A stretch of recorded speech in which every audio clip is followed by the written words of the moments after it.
To truly know a city, we must know who believes in it, who invests in it, who has a stake in its future. This is Detroit. It is a city where something quite remarkable is taking place, something unique in the history of cities.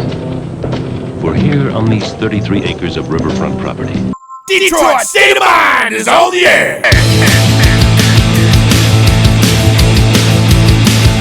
Bringing you the sounds of Detroit's underground, straight to your ear holes. Rock, punk, and metal. If it's Detroit, you'll hear it here. Unless you're a dick. And now, your overlords, Rich and Dave. Along the way, I'm feeling whiskey pen, and Georgia's on my mind. I'm stuck here in this Detroit state of mind.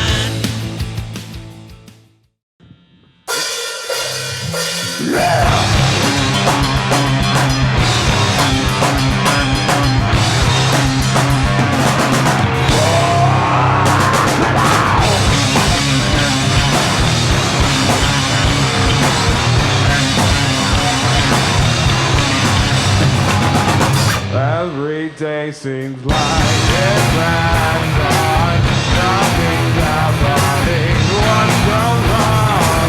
Taking all I can take right now. I'm surprised that this place is on. What's inside my heart? It's so clear. There's no sense in life, nothing free. Look inside my heart. Innocence lost, nothing free.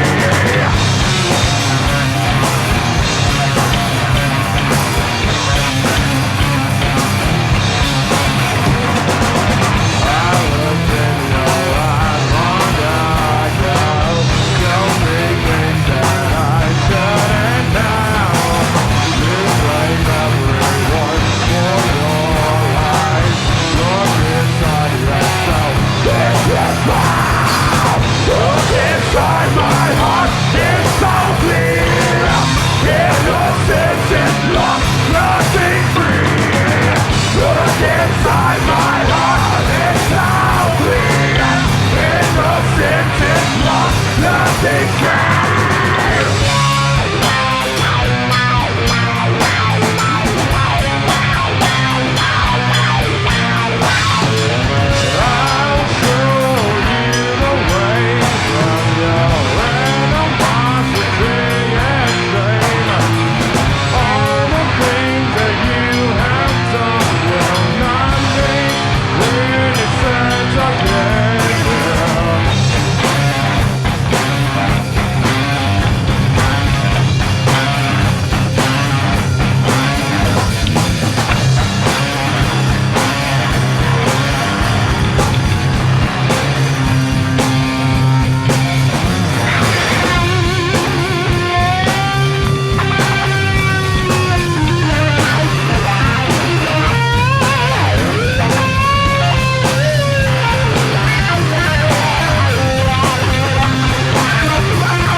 Be a free-for-all. All right, Detroit State of Mind is on the air.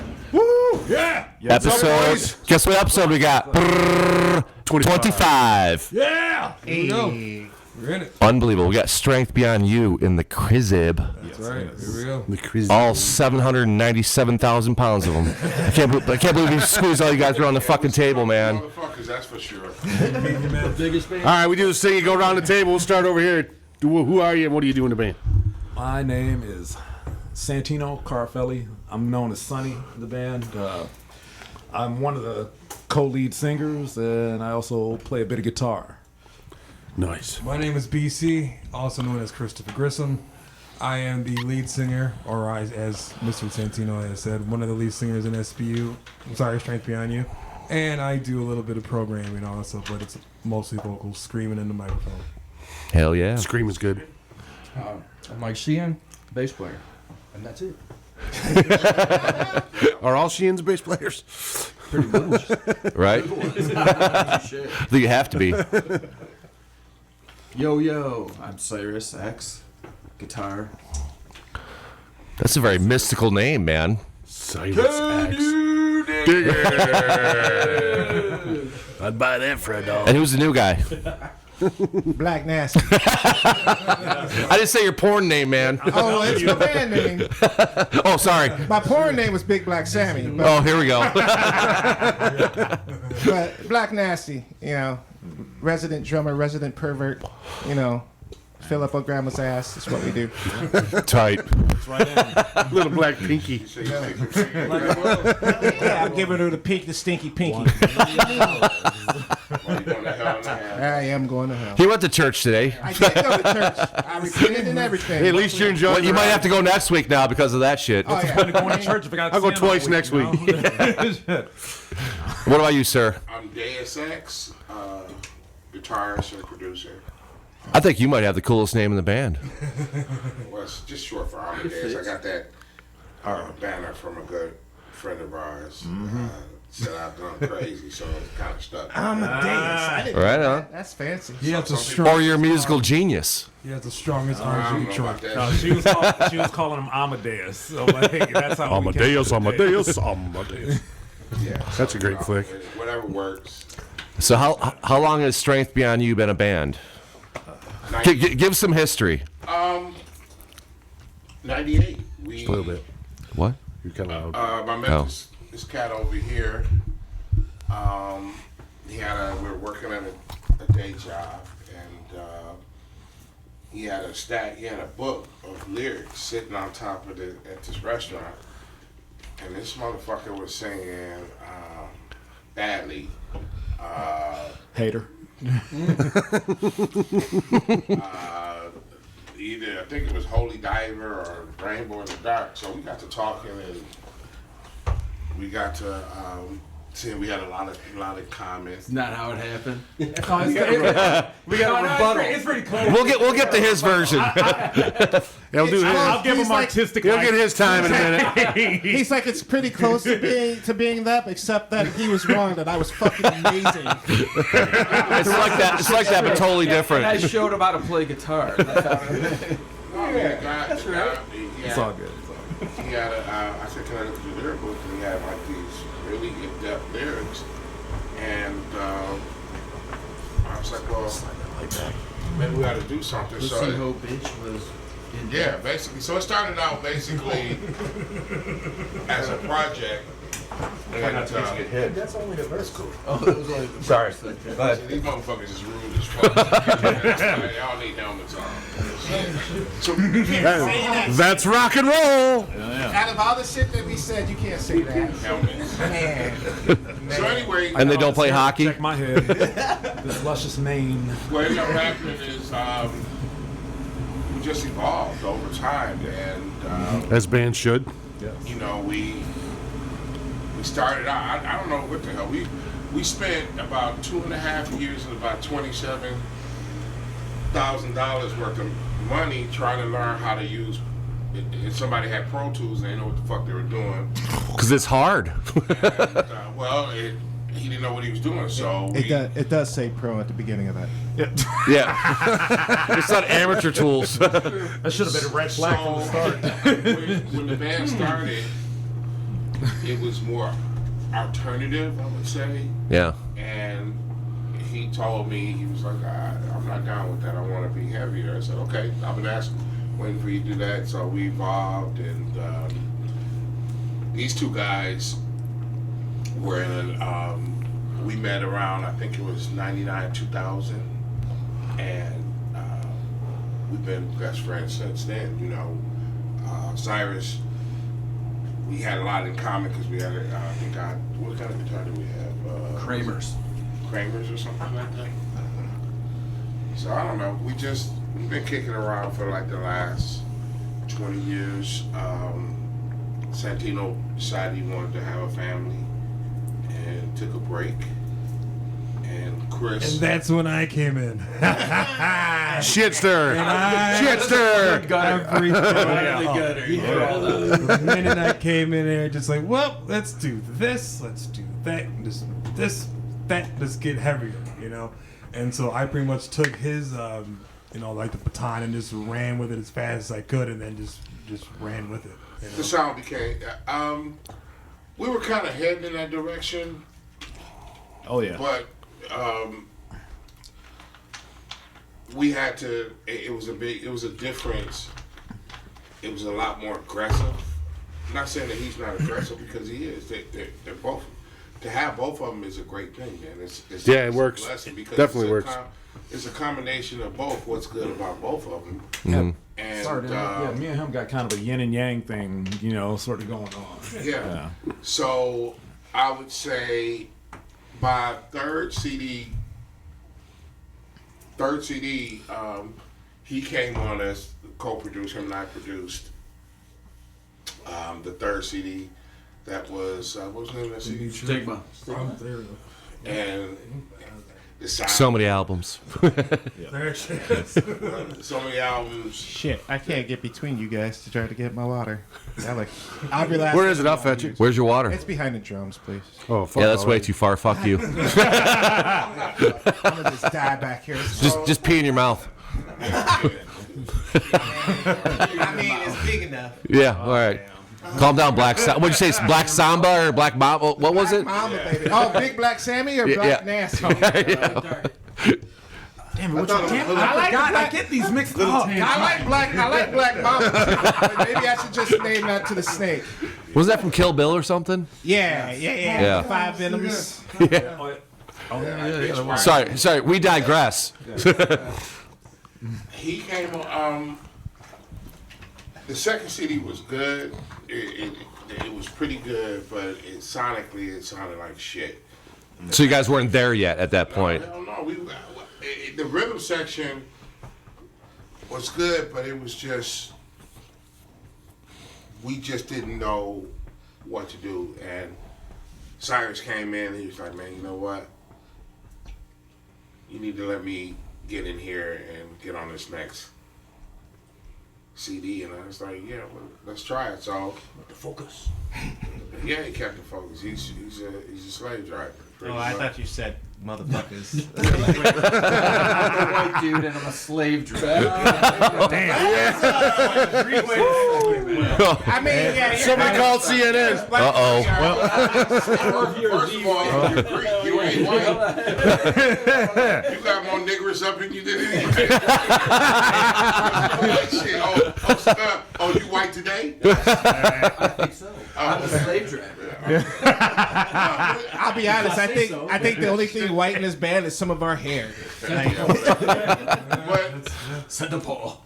we had just signed to an independent label out of New York, and they put the second CD out. And the shit just was not. So you guys weren't happy with it then, or? No, we did a lot of touring, a lot of regional touring, but we just weren't. It wasn't sonically good. So what we ended up doing is once we Lucid record. Hey, right. Hey, his mic needs to move in, dude. Wow. We ended up going back to the drawing board, and we did a whole lot of rehearsing, man. You're a little quiet, sorry. Okay, sorry. We did a whole lot of rehearsing and a whole bunch of writing, and I brought the tunes to Cyrus, and he's like, yeah, these are good tunes, and we just took it from there. And it took us about maybe 6 months. And that's the third. Stigma, the third city. Yeah. The problem is, the lyrics. You know, we all had to pitch in at that. Yeah, we did. We had to pitch in with the lyrics because he wasn't. So lyrically, what you're saying is that record sucked. I'll allow it. Oh man, this whole thing is just going to be DC's diss track? It was the beginning of it. It was a great EP. It was a great CD. It really was. And I think that was his best work. And the label folded while we were out on tour. Imagine that. Never heard of that happen. That was.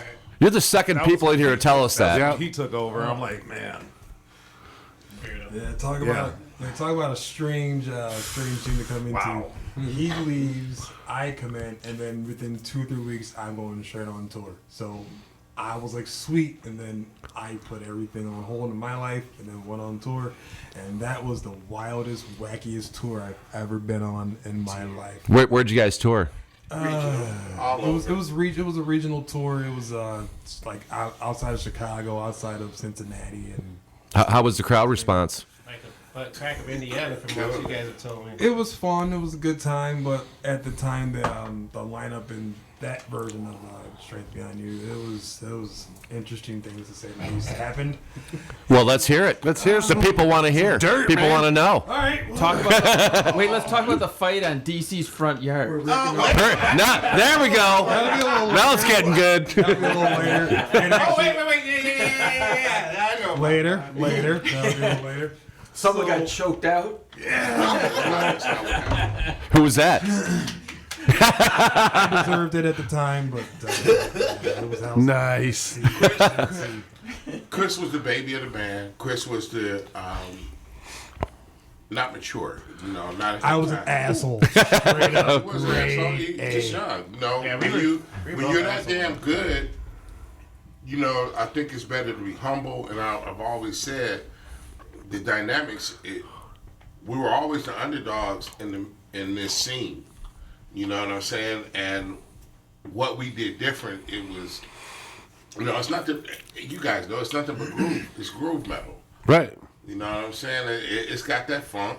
And that's what we love to do. And what Chris brought to the table was Arrogance. No. That's the only reason you get choked out. He was quick on the gun. Grade A, overconfident. Thought he was too cool for school. When someone said don't do it, I said, fuck it, I'm going to do it anyway. And then did it in front of their face and looked at them like this. Picture that. Right.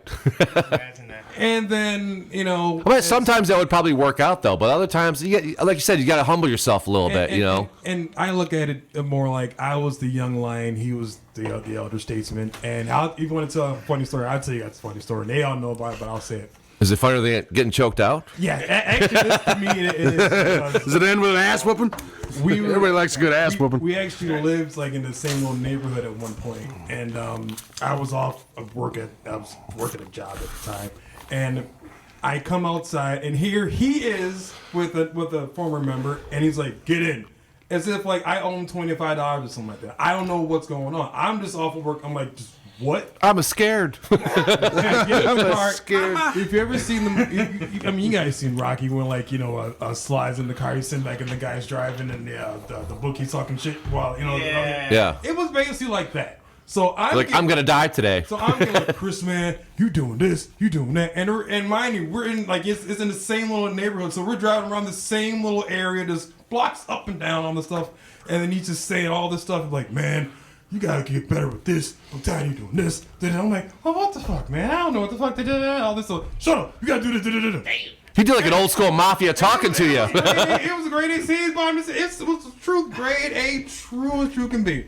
The funniest thing. Did you take it to heart? No. The best part was when I get dropped off and he says, all right, man, have a good night. God bless you. See you later. And he drives away. I'm like, what? I'm confused. What just happened? He just chewed your ass out, dropped you off. And then God bless. And I'm just like, okay. And Spit all that. cuss. said it's trying to fuck your mom.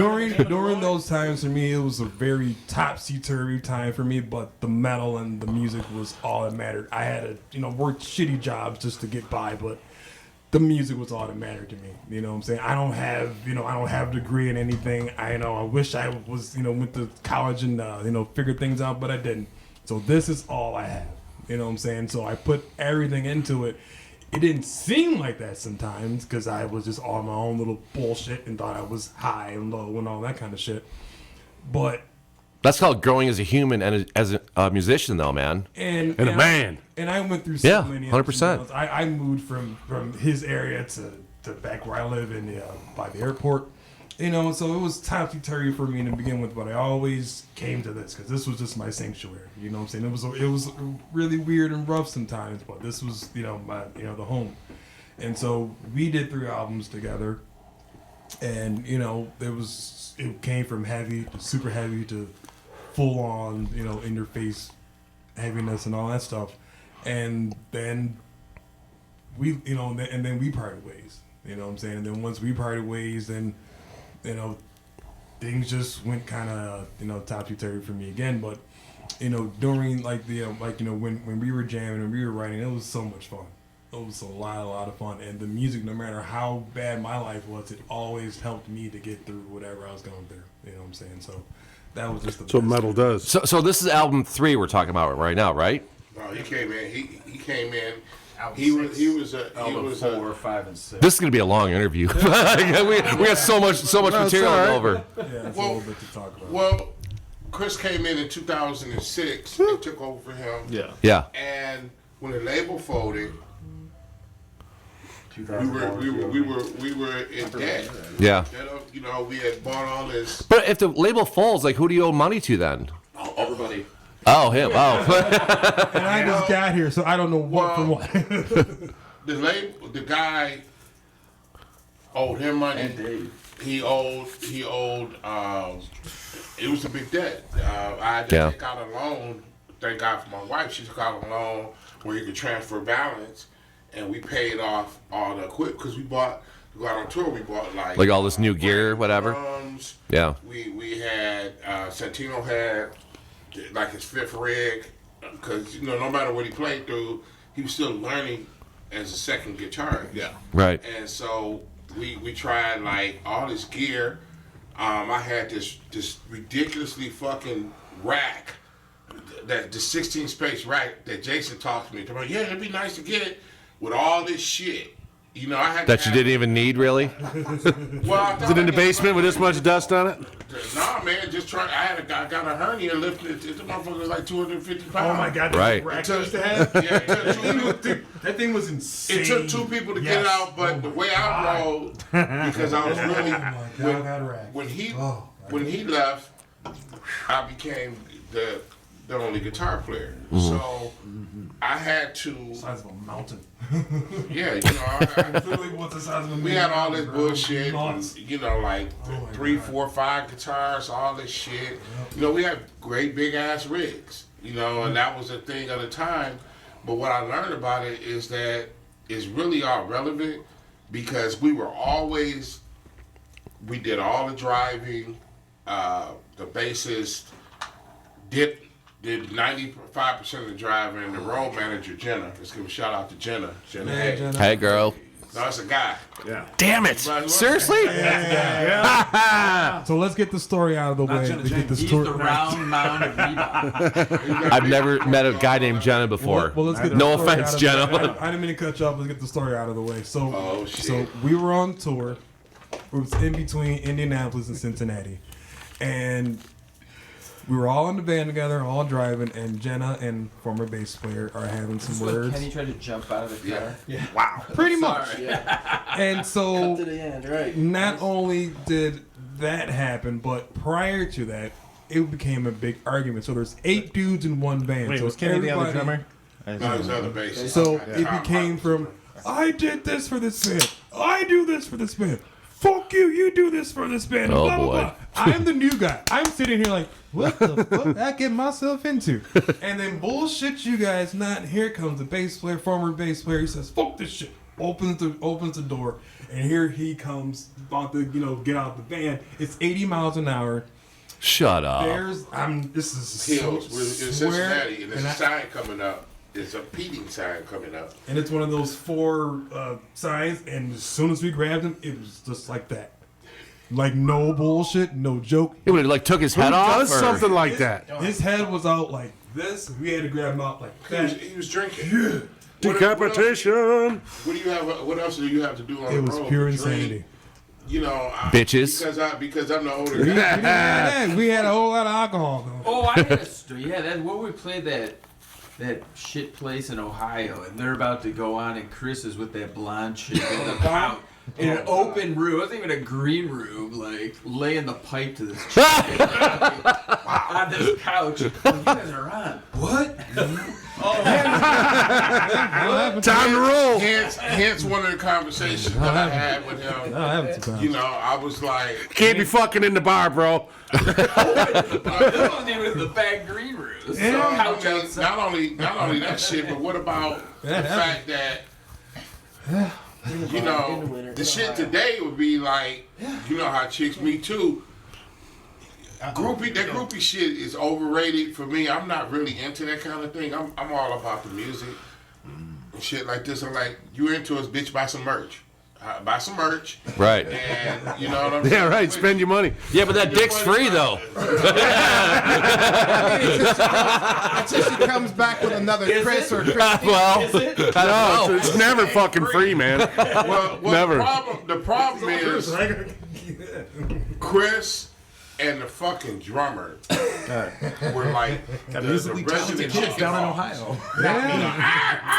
I mean, just anything. I'm like, bro, most time when you're on the road and you're living off Taco Bell or Speedway, peanuts and D's nuts. and the motherfuckers is running up and everything, chicks. And this one incident, I seen that girl. Welcome to herpes. yeah, I mean, the chick got in the van. I get in the van. I'm like, hello.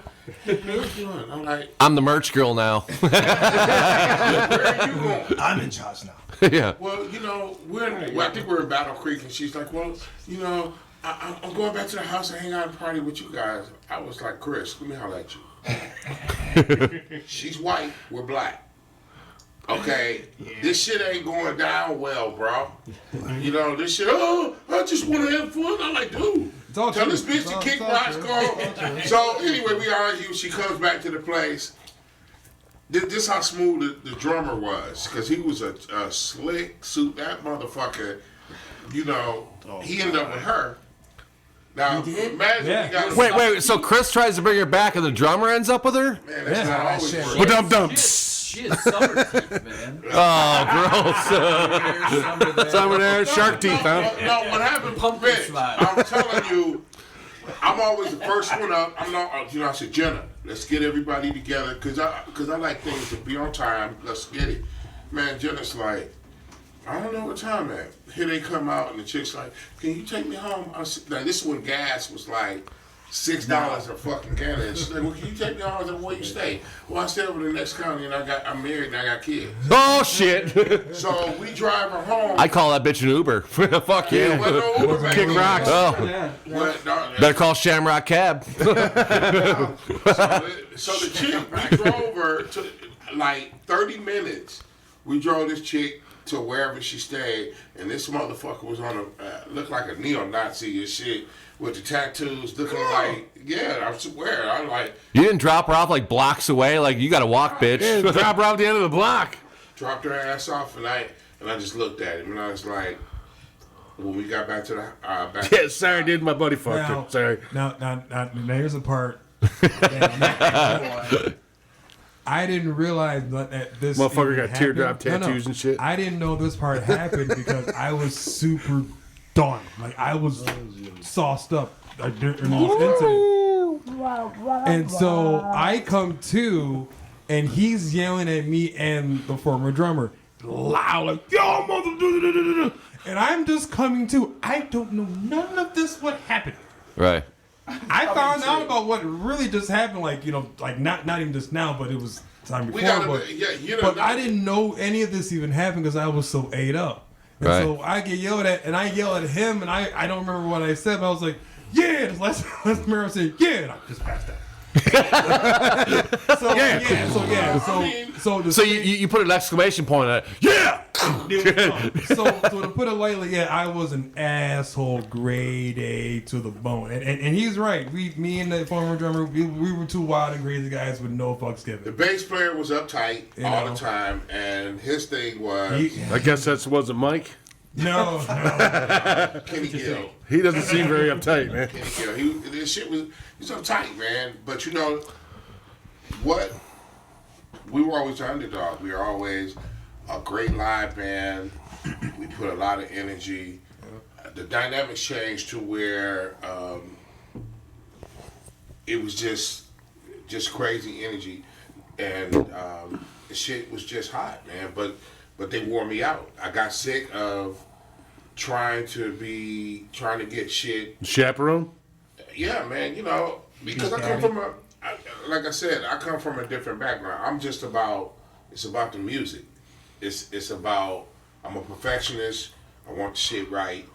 I expect for you. Let's be passionate about it. Let's just do it because number one. But you gotta have the rock and rollers too. Yeah, but There's always a dark side, man. Yeah, always. But you know, black guys, because there's two black guys, two white guys. So black guys playing in metal is a cliche, even though it's more commonplace. So that's a problem. You know, not our problem. Motherfuckers ask us like, so what y'all doing hip hop rock? Yeah, we're gonna do that. R&B. And we get on there and we gonna tap that ass. Yeah. You know, and once hip hop. You could hear all kinds of influences in your guys' music. Funk, I got R&B, the funk soul, part. Everything. I love man. funk. So as soon as it starts getting that fucking the But shoulders start moving and shit. But that's what makes the combination. Everybody in this group brings something to the table, and our job is to mix it up. We were lucky to get Mike in the band because Mike is a journeyman. He's a great bassist, has a great ear, great arranger, great writer. So we just had to figure. Jason's like, I think I can call Mike, you know, because we went through a couple of bass players, dude. I can tell you when Tom took a break. I know that feeling. It was crazy because I had to work out another drummer, and I worked out another drummer for about a year. And You almost killed him. just me and him, we just Poor guy. worked out. I think this was the last EP, and the shit was just. you guys. I'm sorry. Oh God, really? I mean, he was a good, don't get me wrong. He These was guys a good aren't- guy. God bless him, but He's a great when- guy. He's when- not dead.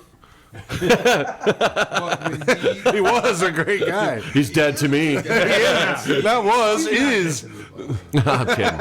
That was funny. But when D puts his foot down, when he wants you to say, I want you to play like this, and this man was struggling sometimes, I was like, Jesus, help him. Because, boy, I mean, you know, gave me that he- reference and said, okay, bro, look here, I want you to listen to this.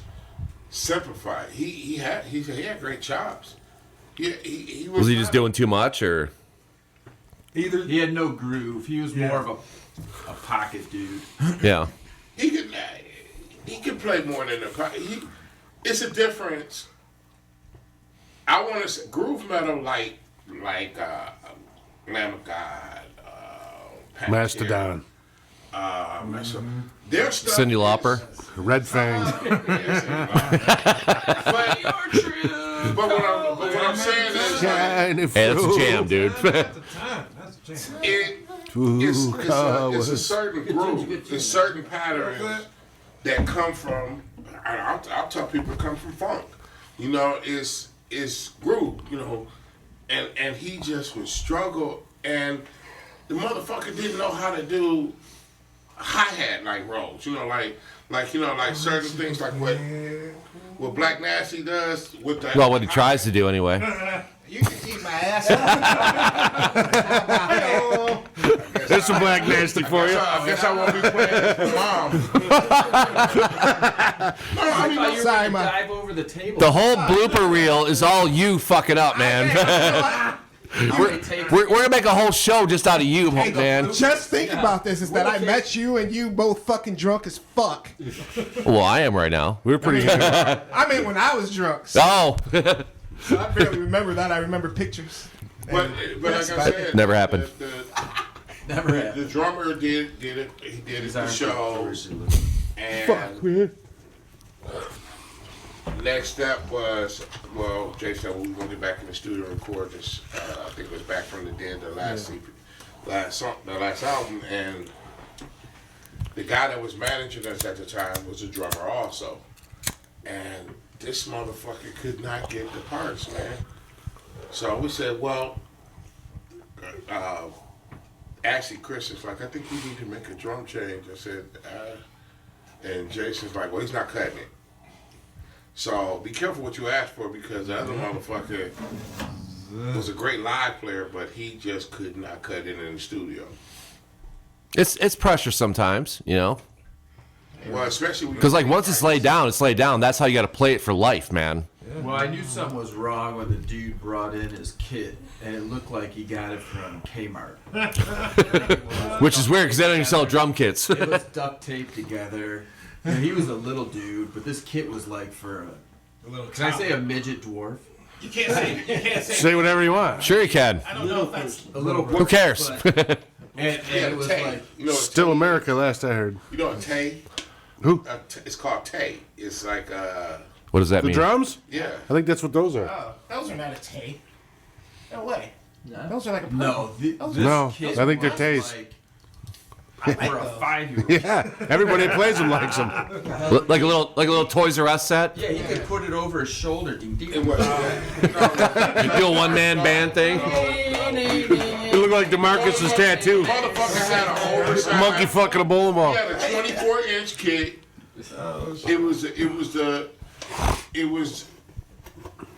It's what the best he could do. You know, some people can do. It's not always the equipment. It's can you play the equipment? I've seen guys with Absolutely, DW drums dude. who can't play shit. Well, And I've seen guys with piece of shits that can fucking kick some ass. Yes, yeah. I'll be honest. I don't think I had a decent drum kit until right before you called me. So Well, no, but I mean, like everything was breaking on it.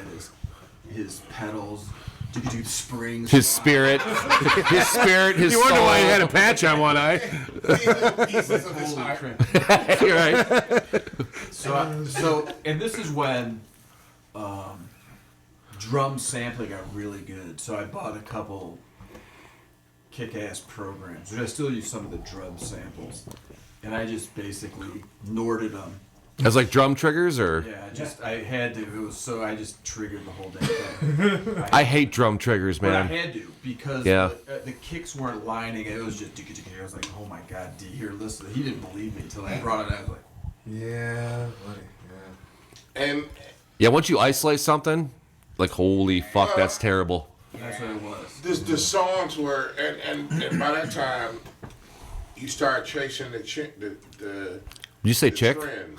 Start chasing the chicks? you gotta get him beat up by his wife, bro. We were kind Oh, of sorry.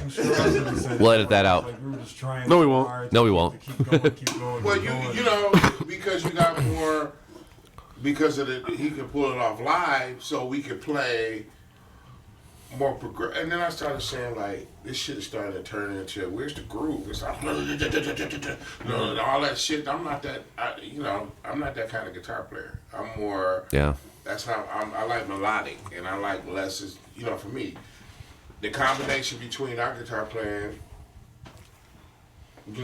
he plays more legato, I don't. You know what I'm I'm sorry, saying? plays what? More legato. I don't know. I play rhythm guitar. Dude. I don't know what the fuck you're talking about. No idea. Explain it to him. Wait, hang on. Before you do, we gotta do this take a little break thing so we can play some Strength Beyond You. We're gonna come back in a second and, after we play some of you guys' music, and you're gonna explain what the fuck legato is. Yeah. And Fucking music. Hot Rod, take it away. I'm Hot Rod. And I'm Bob Banger. I'm L Rod. I'm Tommy T, and you're listening to Detroit State of Mind. Ow! This song is called "I Survived."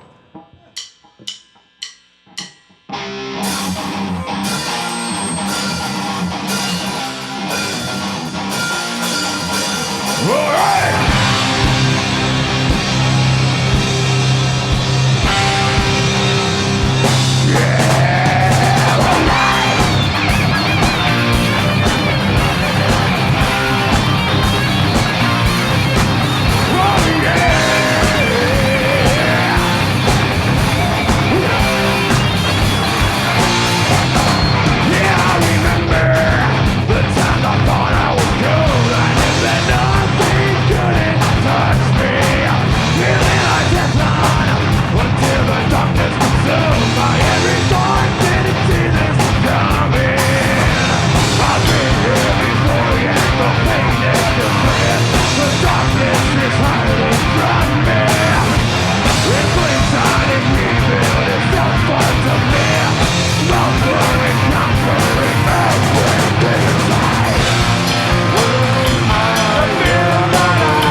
So what does legato mean? What does legato mean? Is it like an Italian dish or something? I kind of know, but I don't want to. Delicious. So I started playing violin Sounds yummy. in 2nd grade.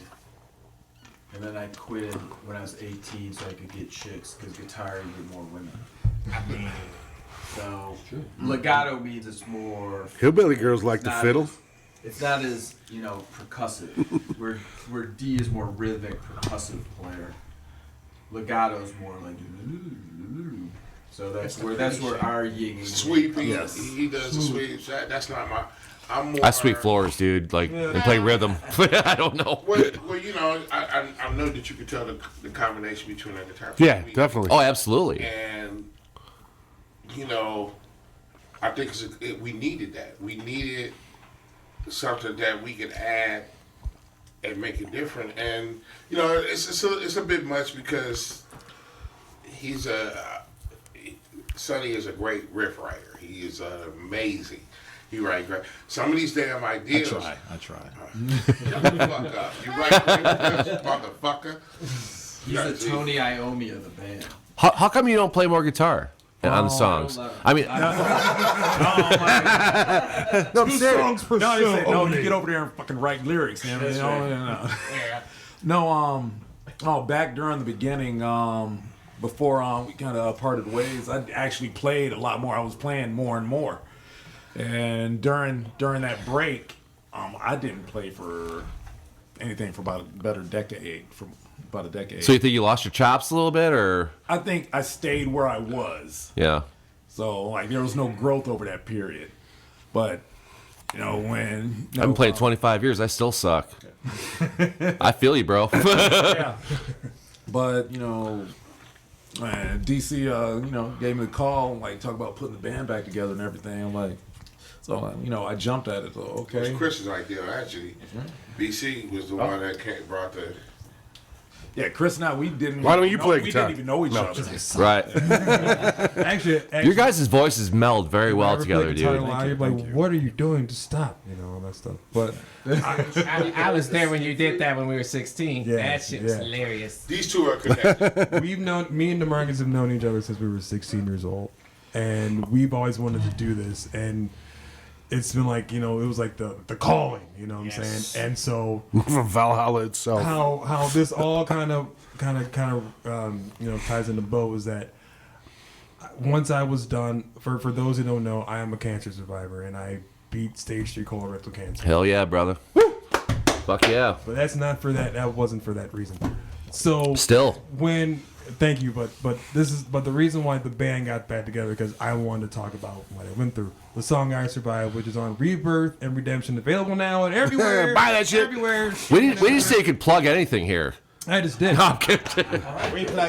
Hey, Dave, cut that out. Edit that out. No, I'm kidding. I wanted plug whatever you want. I wanted to talk about it, and me and Dee were talking about it when I took some time away once my treatment was over with, and I just went out to the West Coast to see some family and friends and just to get away. And me and him were just talking, kind of just chopping it, chopping it up, just you want to get back in it. I was thinking maybe, we'll see. It's leaning towards the end, but let's just see. Was it mine? Yeah, we didn't want to. Yeah. Okay. We might as well talk about it, man. So let's get it out the way too. So basically, before all this got back together too, me and D-Mac were in a different band, and unfortunately that didn't pan out because when I got sick, that person in that band told me to leave said band. So. Are you serious? Because you were sick? Yes. Yeah, fuck that guy. That's fucking bullshit, dude. A lot of let's just say he was never your friend. A lot of people left me during that time. That's the guy you need to get in the headlock and punch the fuck out. I knew that guy for 20 years. That's neither here nor there. That's a bitch move, dude. And everybody was like I initially had auditioned to sing for that band back when I was 18. Yeah. And the guy couldn't keep a member, and most of our friends was like, yeah, there's only one reason why he isn't hiring you, and it ain't because I can't sing. So the fact that Chris was like, yeah, I'm singing that's for this, bullshit, dude. I was like, holy shit. Okay, so things have changed, but it wasn't. It was yeah. And it then went back to that route as soon as it. That's fucked up. And then once all that happened, it was a whole lot of rigmarole. And so fast track to once I was done, and then me and D were talking. I'm sitting on my couch, maybe like a just random day, and he's like, "Yeah, well, Tina wants to get back in it." I'm like, "What?" First, in my head, I'm like, "What?" Yeah. But then it was like, you know what? Slow down a little bit. There's a reason why he wants to do it. I'm sure there's a person, there's something that's journeying to him for him to do it. Right. I know what I want to do, and this needs to happen. Mm-hmm. So it's kind of like, Anchorman, news team assemble. Like, let's get everybody out.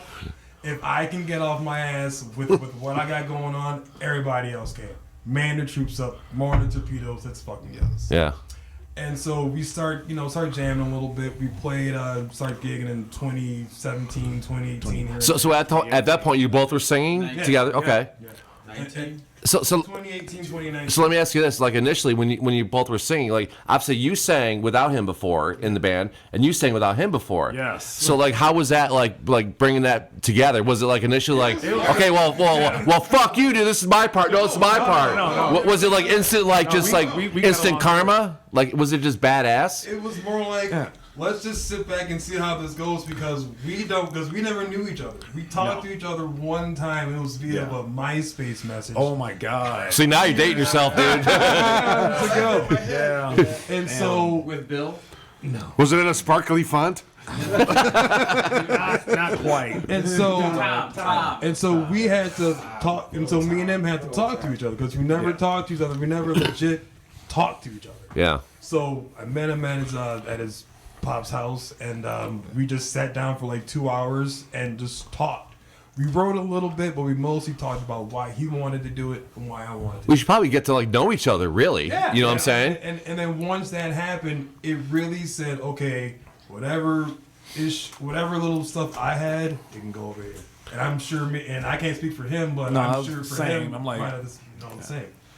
Yeah, once it all melded together, all you guys would be like, "Hey, man, this is fucking good." And we were like, we had 6 albums worth of material, so we just worked it out, to where we had to figure. Wait a minute, it was even worse. The other drummer was up in there. They was trying to, like, this shit is not gonna work. I told Jay, I'm like, look, Cyrus, man, bro, this before you came on bass, because Sean. There's a lot of drama with this band. I'm talking shit either. I like it. I'm not even in it. We're right. Oh, we'll get to you eventually, I think. In hour 3, we'll get to you. No, but what I'm saying is that Gotta play at least a couple. we did a couple of shows, and if the shit ain't right, He'll look at me. I'll look at it like, "What's wrong, D?" I was like, "What the fuck was this? I know. What the fuck was this? This shit is horrible." That's how he. No, motherfucking. So I've known Mike. We played music together since '89. Yeah, even. In what band? There's 4 of them, 4 or 5. So I knew Mike forever. I like D. Let me give Mike a call. Yeah, you beat actually. And see if he wants to play because I know he was doing the cover circuit on the east side and stuff, and not original. Because So he actually made money, is what you're saying? Yeah. he actually makes money. He's smiling because he knows it's true. That's the theory. That is the theory. And we called Mike, and Mike was like, "Yeah, let's do it." So that's how Mike replaced Sean. And then when the road stopped, we all kind of had to figure out what we needed to do, and there was something that we had to figure out, and we replaced our old drummer Tom Hart with Black Nasty, which was hard. And finally, we get to DeMarcus. Yeah. Or I mean, Black Mamba. Black Mamba. Let me say this. The Mamba. Go ahead and talk about Tom Hart. Nope, it's not about you yet. Get the Tom Hart story because I like this story. He's been rolling with us since 2002. A long time. He took a break. That's right. He was always great at what he did, but I think that sometimes when you're trying to progress at a certain kind of energy, we needed somebody with a little more chops. And basically, these 3, these knuckleheads right here was like, Sonny was like, man, I ain't really feeling him, man. I'm not feeling him at all. So is it hard to fire somebody from a band? I mean, obviously you guys have done it like 40 times or something like that. Yeah, it gets easy after a while. It's like one of the original guys. Yeah. What did you say? Sometimes not so hard. Sometimes That wasn't easy. It really wasn't. It was Tom, very, Especially if you're friends with somebody, like, dude, we're I'm family. sorry. We're still family. Yeah, it's very but difficult. Tom didn't respect it coming from him. He wanted to talk to me, but I wasn't really ready to accept it, but it became combative because when you're not giving, we're trying to be better. You know what I'm saying? And the thing is that if you're not hearing it, you know, You're the problem. it's a goddamn problem. Yeah. Mike was looking at me and he's like, "Well, D, we been me out like that." I called Mike. I said, "So, Mike, what you think?" He's like, "Well, D, because Mike is the statesman in the band, and he's very even kill." You remember what you said to me when I asked you? About You just call him old? Yeah, well, The elder of the tribe? No, statesman doesn't mean old. He's a level-headed one. This dude called me. He's like, I know he's Calm your nuts, son. but Cyrus was like, "Nah, man, this shit. We need to make a drum change." And I was like, "This guy's been with us for a long time." He's like, "Well, then we're gonna sound the same way. Then you're gonna be looking at me after the gig like, what the fuck?" Right. And he was right. And at that point, everyone else is not going to put their all in because they're not feeling it, man. We weren't. That I Survive song has been around since 2019. Yeah. It just wasn't. It wasn't. And once those feelings come out, too, morale starts to take a big hit, too. Well, I could see, and we were just. Like, you know and I know. Why aren't we doing something? Yeah, I was like, so. DeMarcus had, I think he had seen me. I played another band called Is Evolution. Yep. So, you know, it's about, and we were running to each other at shows, and he hit me up. He was like, "Hey man, if you're ever looking for a drummer," and I was, because I was already made, I had groveling. No. So I went and seen. Is this where DeMarcus finally comes in? Yeah. Kind of. I came out to. I'll have to put a crowd in the background. Simon's because I'd never seen these guys as a band at that time. But I knew him and I knew him, so I came out to just kind of examine it. And take it in and whatever, and then I drove talk to my so honest opinion, did you like it or like, it could be better or I what? definitely said it could be better because I called him, and that's what made me call him and say, "Hey, if you guys ever need," you know what I mean. But I called Chris, and I'm like, "Dude, like the rhythm was kind of just not there. Like it wasn't like it was cool." Right. Like you can bob to it, but like I'm pretty particular about my sound. Like, and it's not just focusing. Yeah, I heard you play. I know you're pretty. Yeah, I'm pretty. I'm kidding. I'm pretty fucking uptight. I'm just fucking with you, dude. Listen to the music that I've grown up with, to what I listen to now, and just look at my catalog. It's intensive. Like it goes fucking prog. It goes everywhere. Motown, funk, and I'm like, this could have been cool had he done this. Right. And I wasn't trying to take the dude's job, but I'm like, you know, if something happens, let me know, and I got you guys' back. It was basically. So you semi-applied for the job. Yeah, I just fucking kind of put your resume out there, and It was either going to be him or this Kevin Johnson. Oh, really? Yeah. Oh shit. Kevin Johnson was my mentor. Oh really? Yeah. So like back when I was like 20 and getting in the bars and shit, he was in a band with my best friend that died, that passed away. And I found out 5 years ago. Yeah, better keep up with your practicing.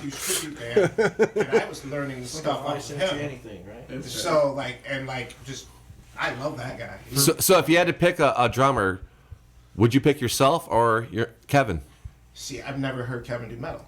I know what Kevin can do. Fair enough. As far as, you know what I mean, but I've always been.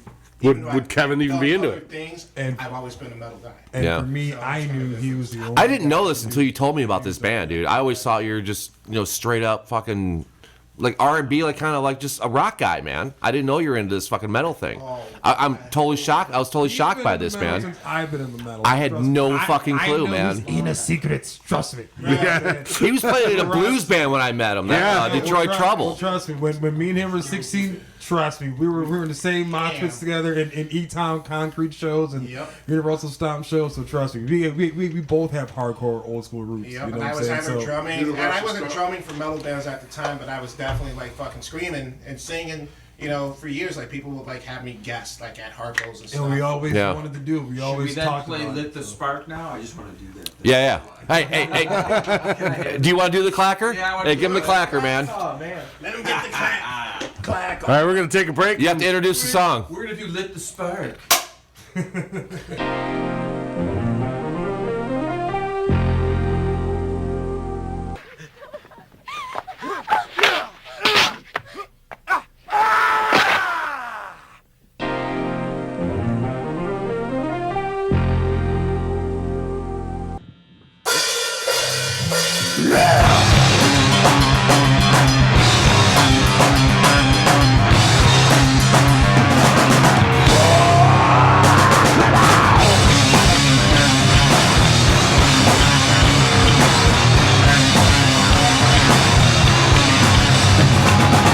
Every day seems like it drags on.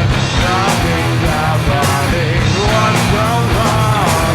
Taking all I can take right now. I'm surprised that this pain is on. What's inside my heart? It's so clear. There's no sense in life. Nothing free. Look inside my heart. It's so clear. There's no sense in love. Nothing free.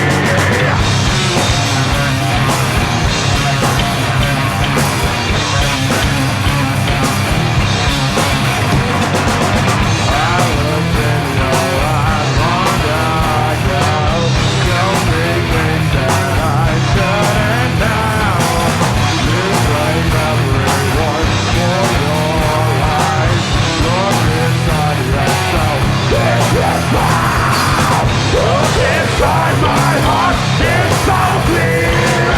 Innocence is lost, nothing free. Look inside my heart, it's so clear. Innocence is lost, nothing free.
This is the enigmatic, charismatic, causing havoc, beer drinking, ass kicking. No work at the moment, so I'll play. My name is Bill Halfway from Detroit Perfect, and you are listening to Detroit State of Mind.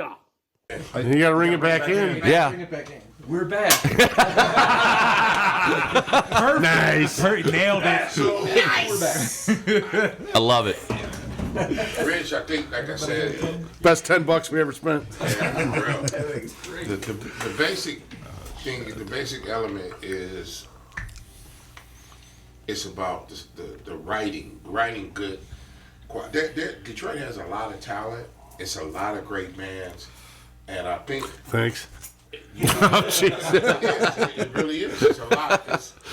Now, You don't say laughed? We wanted to set ourselves apart. We wanted to have diversity, groove, just the elements of, and especially with him coming, it was a game changer. You know, because He is a badass drummer. I wouldn't say it to his face, but he's pretty aight. Yeah, turn around. Yeah, he's a badass drummer.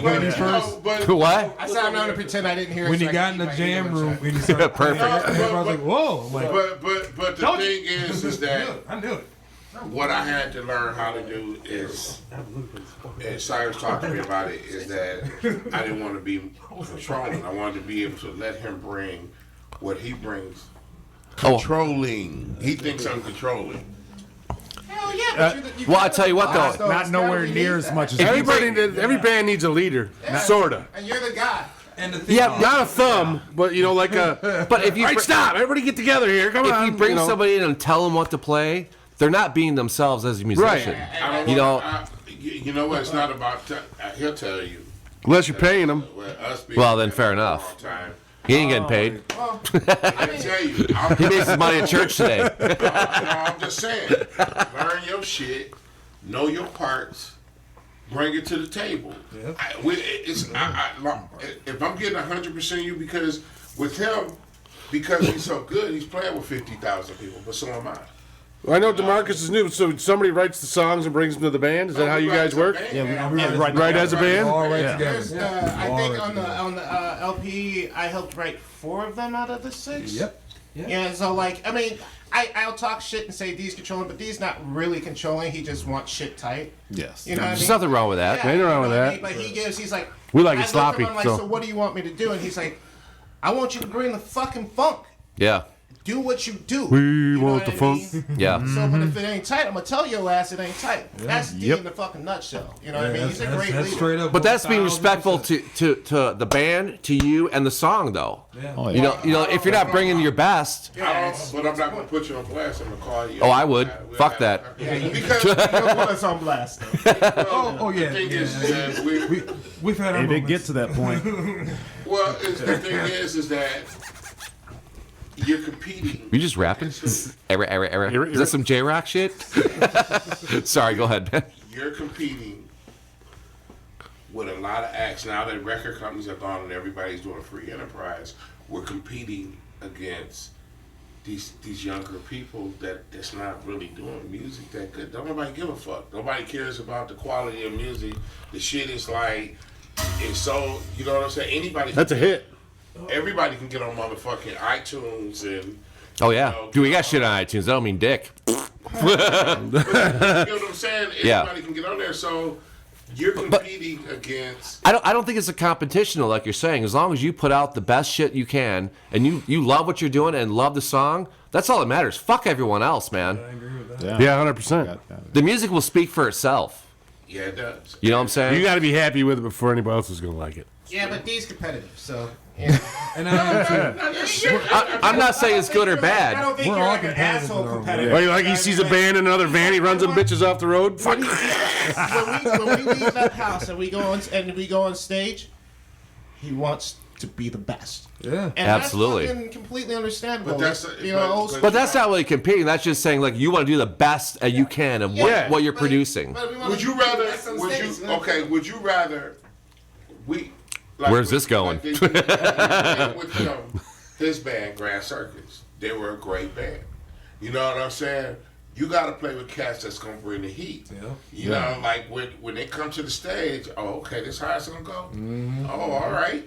You know, You get all hyped up. They brought the It's shit. like, They brought you the don't- heat. You don't get pissed off. Now about it. you don't get pissed off. You just bring the motherfucking heat, and that's old school. Yeah. That's what's wrong.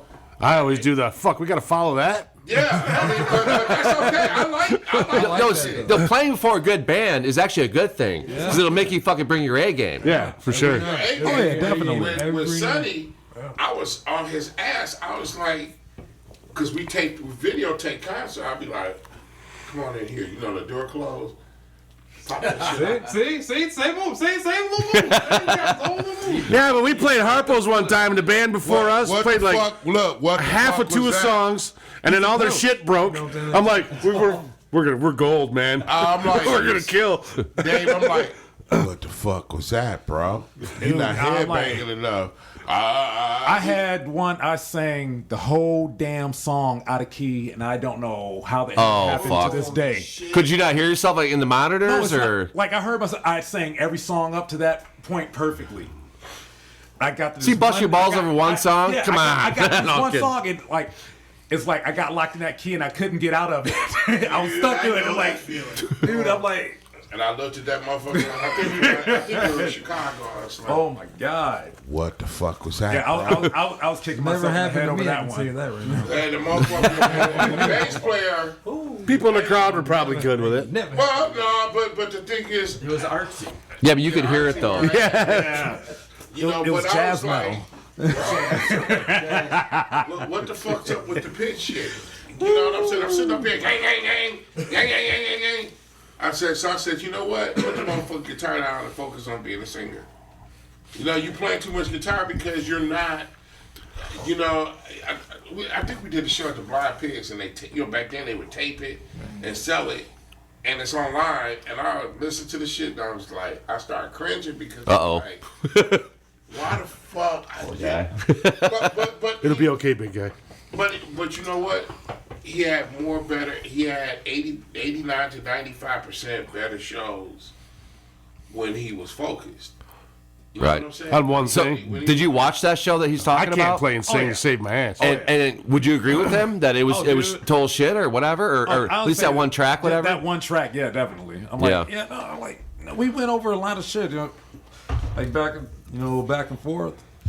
Yeah, I'm like, I would sit there. That's- I'd listen. that's- I would. that's listen to the live, tape. though. I'd listen to the live shows. I'm like, shit.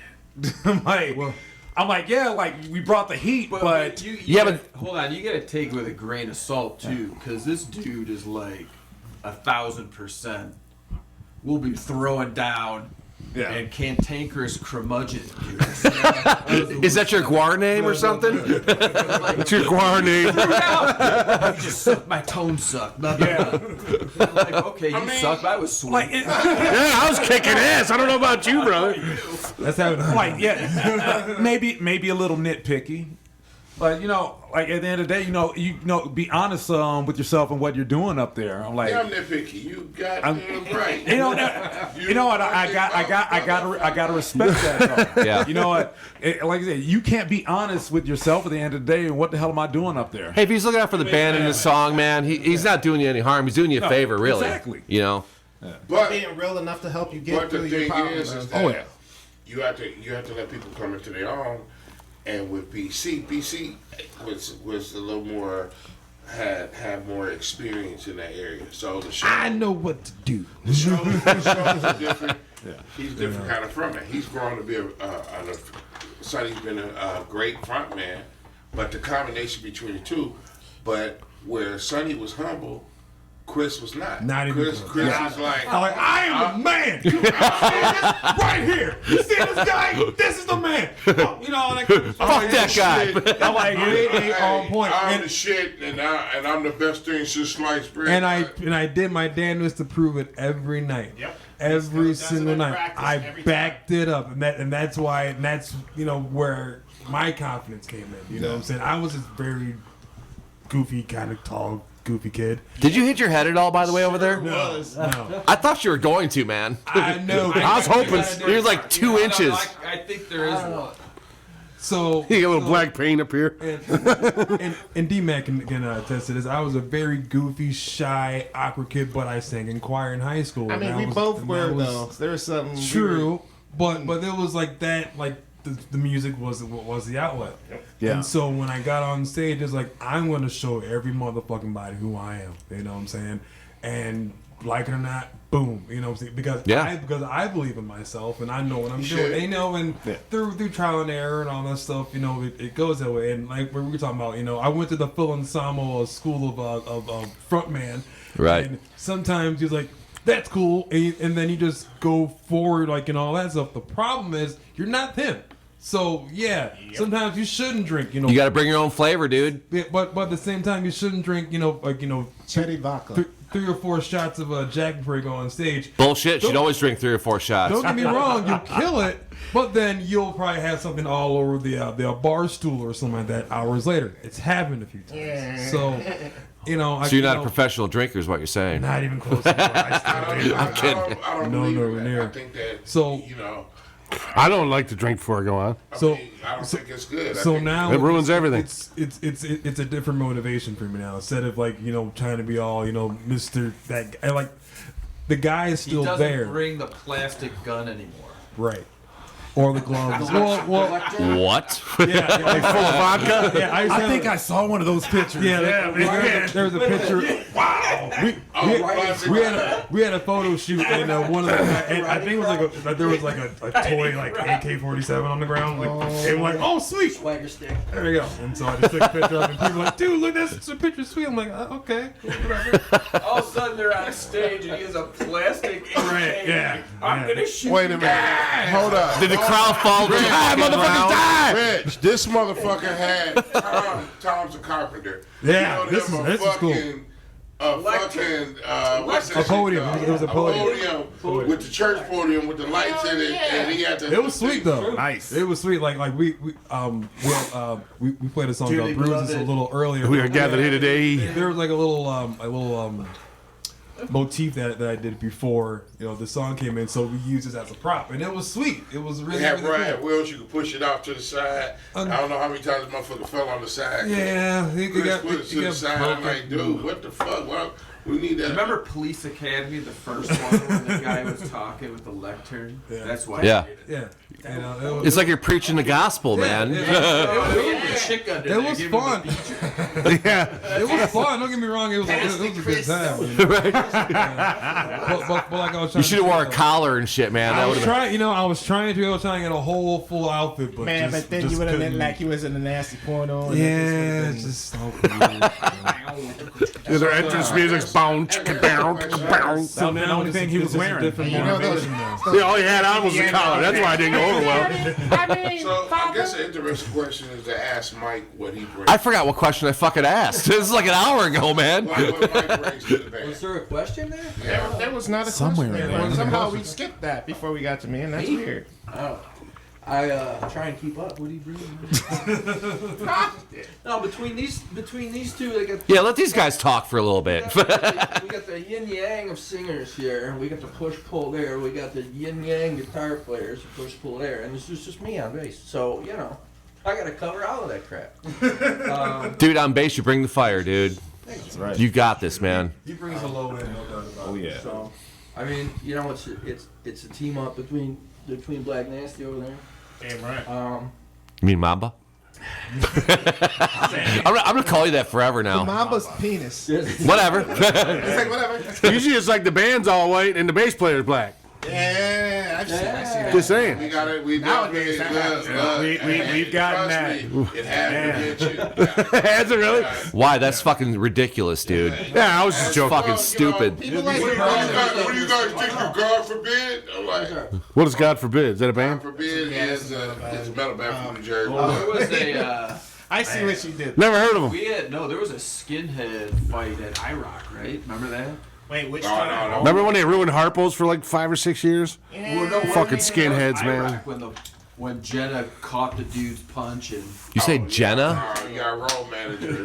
Oh, I thought you meant somebody else. One time I think we were in Ohio. Yeah, I remember And that. we were on tour. Is that a real city?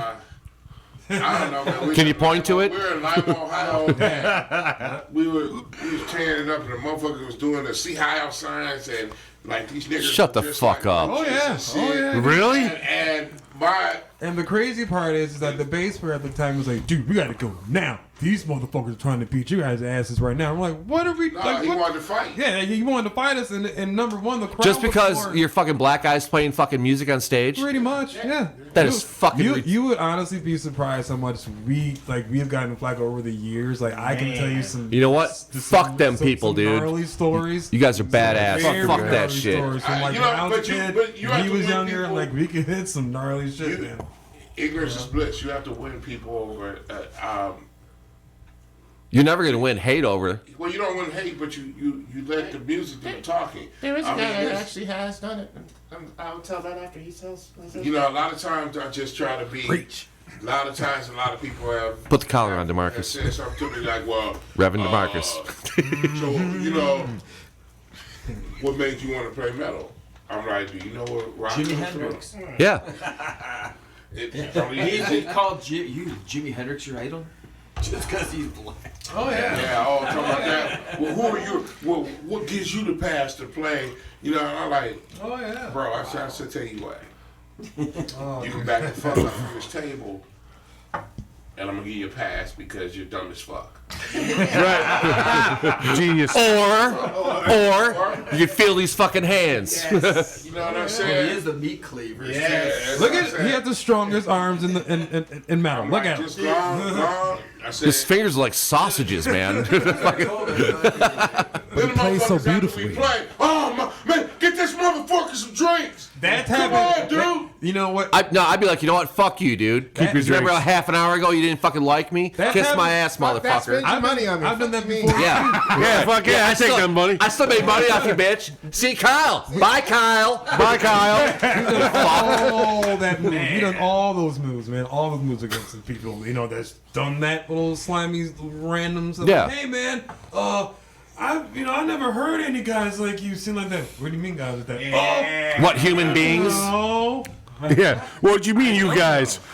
What do you mean? And then he said, You and your and it's a very goes to like I don't know what to say. You Like, can't- but you I can't- know you can't say. I know you don't want to say it because if you say but- it, you're gonna get fucked Rich, up. you gotta know So, the myth. you know, the myth is. so say it. So Like you please say said, it. you do what the fuck is that you do, and you let the music do the talking. I don't give a fuck what you believe. You know, we got friends that's you know, they gun toting, they trunk loving. That's your business. I respect that. It's cool if that's what you want to do, but it's all about what brings us together. It's the music. You know what I'm saying? And We forgot you know, that a long time ago. Yeah, leave all that shit at the fucking door, man. You know, but We had how forgotten many that a times? long time How many ago. times? I think I had opened up for Biohazard. I don't remember. Oh, I love that fucking band. Great fucking band, dude. Motherfuckers was doing the signs, and Evan, no, it was the blonde, the guitar player, stopped the fucking show and jumped in there and beat that motherfucker's ass. Good. The coolest thing I see was Napalm Death at Harpo's, and it was all skinheads in the pit. Yeah. They come out, they played Nazi Punks Fuck Off, and they left. Hi, bitches. They played one song, and they fuck off, and they left. It was great. You know, your college or motherfuckers get in the pit.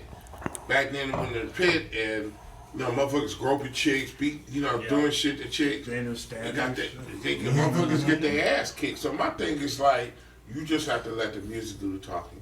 You know, you have to let that example. That's a song. It's true. You let the motherfucker do the talking. All that other shit. means- Someone write that down. And between lyrically between these two, we're able to cover a lot of gamut. His great riffs, you know, our thing of we're more into. We write good riffs too, but we like to arrange. I like to take apart what it, then I'll get with him. Yeah, Mike, here you go. Oh, I got one for you guys. Right here. Here, do some of that. Some of the shit be like drive as fuck. Like, dog, really? You know, I'm hardcore about I said, well, you know. Even I'm like some of the shit. Like, no, I'm getting to this one. This like, no. Well, You got any you stash for later? You know? Well, Cyrus. Yeah, for a solo album. Yeah. Well, yeah, cool. But Cyrus would be like, yeah, you know, Santino got these songs, man. I said, well, send them to me. Well, don't be overcritical. All songs are good, but it depends No, that's not true. There's some shit out there. There's some crap. But sometimes you can take bits and pieces like, okay, this part's cool, the rest of it's shit, and then use that part. Yeah, it's all in the arrangement there. It's all in the That's arrangement. what arranging is. Exactly. Right. It's like, oh yeah, I like this. Okay, He's let's always do glasses that. half full. Yeah. He is. Even in, like you said, there could be a skinhead in front of him, and he would be like, "Let's go have a drink. Let me talk it out with you." Even though the guy would never, that's true. in a million years, You should not do this. That guy would never. You just did that. Let's go get a drink over there. Over there. he's always glass half full. Always, and that helps, because he'll, like a good coach. So does that bring stability, you think, no, or? as a good coach, he'll tear you down, but then he'll build you back up. Because How do you build up an asshole, though? he's been playing for 65 years. Do what? Like that motherfucker, but I mean, because he's been playing so long, like he's a Rolodex of music, all genres. Yeah. He is. He's his That is mind, true. That is absolutely true. Like he can. I tell people my I'm taste the is same Jim way Croce with to fucking Cannibal You Corpse. just see the wheels turn. I like it all. And Mine is from Prince to Pantera. So he'll that's just fine. he'll pull shit out of the air. Let's try this. That's pretty Let's much try mine. that. Ding, It ding, just- ding, ding, ding, ding. Yeah. Till something works. It's great. I mean, you throw it up. You see what you throw it up in the air with DeMarcus and Where you going there, Sam Squatch? I got Pete Oh, okay. with Black Nasty. Well, should we take a break then? DeMarcus has to pee. All right. Yeah, you can do the clacker. This song is called Stone God. Let's go. Yeah.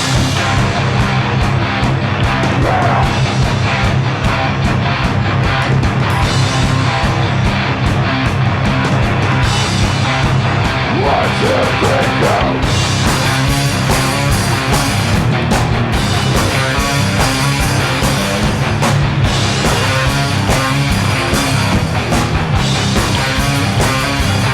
Your mind has been conditioned from the thoughts of your life.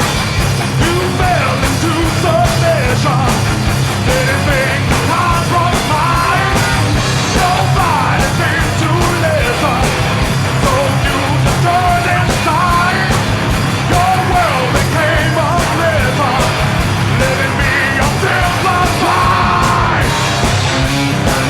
Nothing more to give. Nothing more to give. You just please forgive. You're a soul god.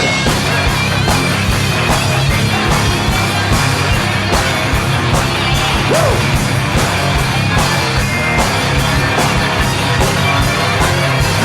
You suffer from affliction by a force of suicide. This was your addiction. You are the world's device. I won't forget to mention it's crime to self-deride. Research is life for wisdom. Still you're afraid to fly. Nothing's what you give. There's nothing what you get. You just can't forgive. You're so kind.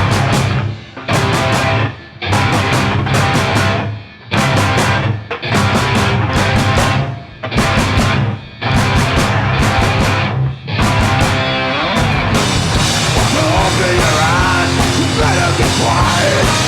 There is more than your world. Before you exist, you gotta get ready.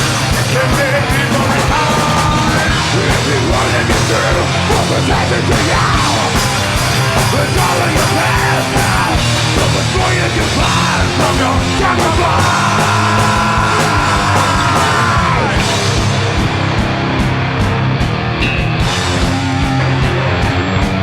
Yeah. Take us home.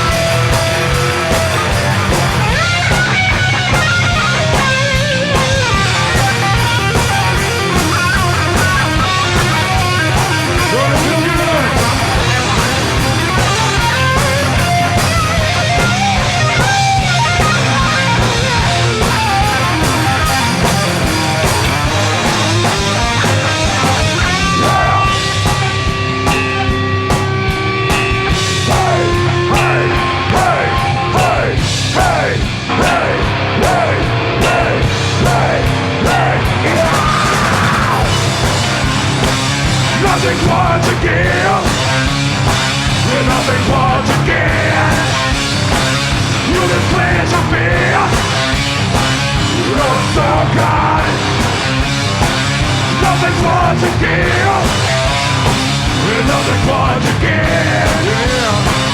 To the things of fear, you're so kind.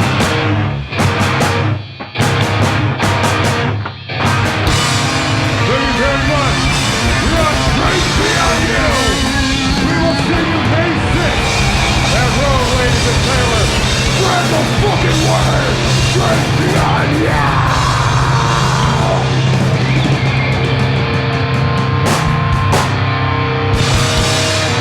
Thank you. We love you. Good night. Pay attention. BB tag. Hi, niggas. Why? That's funny as shit, man. Oh, you gotta chop that up, dude. Oh yeah. You might have to use that at the beginning of. Oh, Monday is episode 200.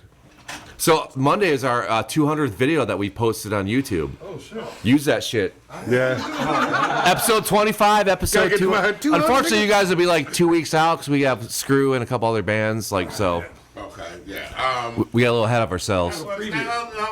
So if you're plugging shit, you gotta do it like 3 weeks from now. Yeah. I gives us more time to kind of put it out there. That's fine. And maybe you should practice a little bit more so you don't fuck up next time. You know, I'm gonna fuck up every time. We're talking about how Mike. You're pretty tight the rusty nail when it didn't count. Mike wants to talk about how he got into the damn band. For that little ass money, yeah. He wrote us a check, and that's good. Okay, you're in the band. So real quick segue. I saw you play with Bobby at the Alibi with Tiffany a couple months ago. Yeah. And you got up there and sang. Yeah. And you could sing like a motherfucker, dude. Dude, he just, I can't remember, it's some Motown song, some R&B shit. It was fucking tight as fuck, dude. Thank you. Why you don't have a mic back there? I have no idea. Because I'm too fucking stupid to fucking keep up with the music. There's like the songs that are older, like I could definitely sing backups on. On the. You probably wouldn't even be heard though. I mean, these guys' vocals are so freaking strong. They're roaring up there. I do some harmonies on a couple of the tracks on the LP. Yes, he did. Yeah. That was so much fun. They got cut. Yeah, they got cut out though. Aw. Aw. Damn it. Well, It'll be on the B-sides. Give a shout out to. We're on an independent label, Sound Thought Recording. Yeah, Sound Thought Recording, baby. You know, Survive. Miss Shawnee, thank she you. co-produced some of the vocals, helped out and whatnot.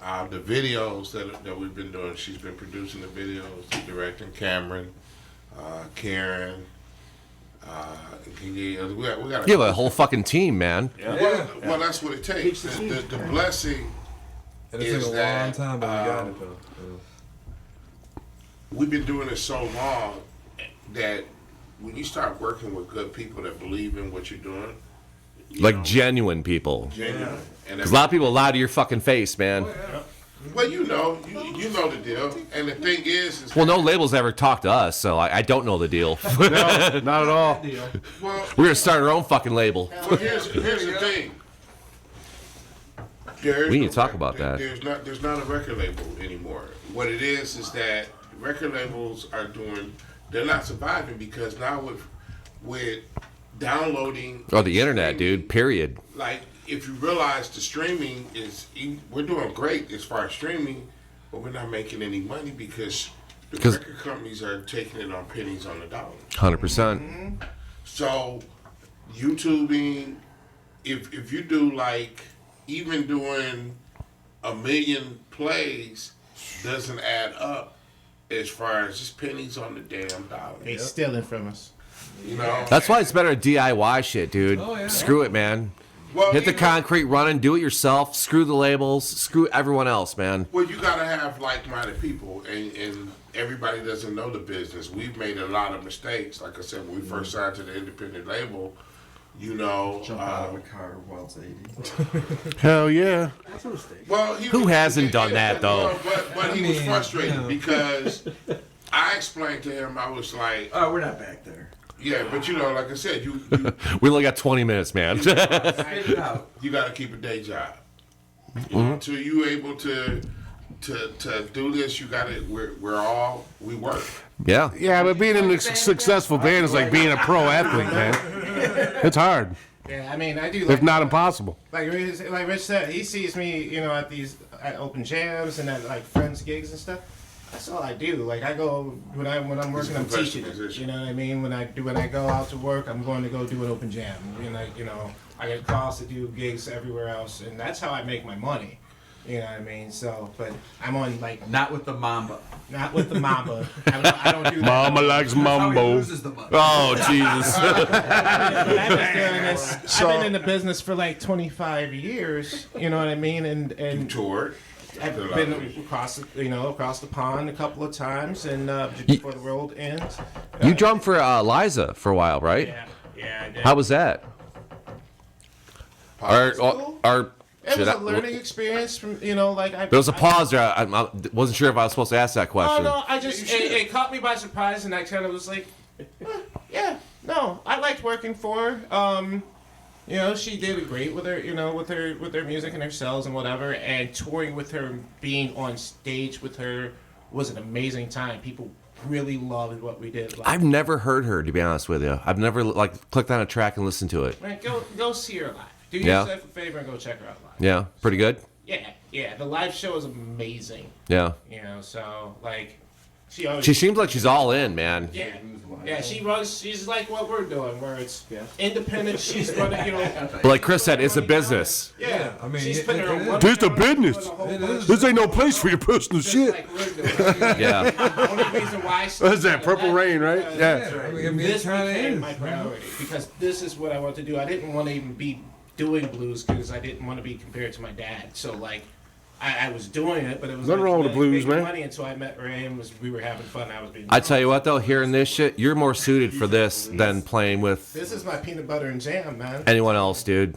I fucking love it. I love it here. I can't believe you're not bored doing the open jam shit after fucking hearing you fucking kick this shit out today, man. It gives me an opportunity to get to play, but probably keeps your chops up, I guess. But I'm playing the same shit over and over, and it's kind of like.